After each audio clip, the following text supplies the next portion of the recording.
Hello, I'm Youngnam Kim, an internal medicine specialist at the Philip Jaisohn Medical Center. Today, I'd like to talk about diabetes, one of the biggest problems in modern society.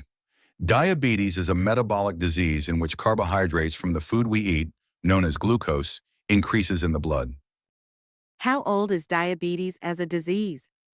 So, diabetes, which is a big problem in modern times, has historically been around for a long time.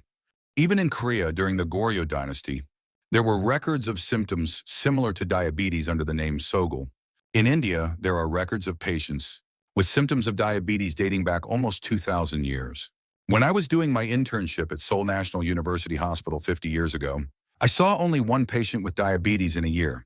That patient was a Korean who had lived in West Germany for a long time. In that year, we only had one diabetes patient. Currently, if you go to a hospital or outpatient clinic, about 30% to 50% of patients suffer from diabetes. How is diabetes diagnosed? To diagnose diabetes, we first measure the fasting blood glucose.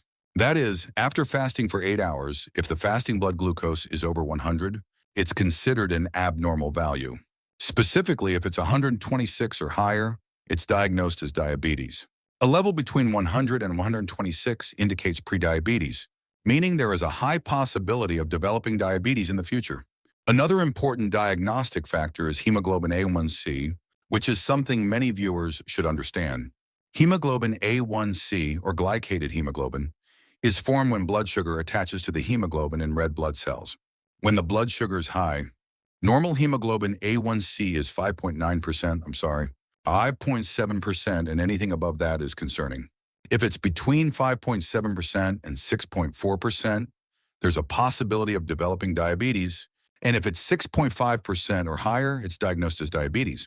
Therefore, diabetes diagnosis is easily done using blood glucose measurement and hemoglobin A1C, as I've explained.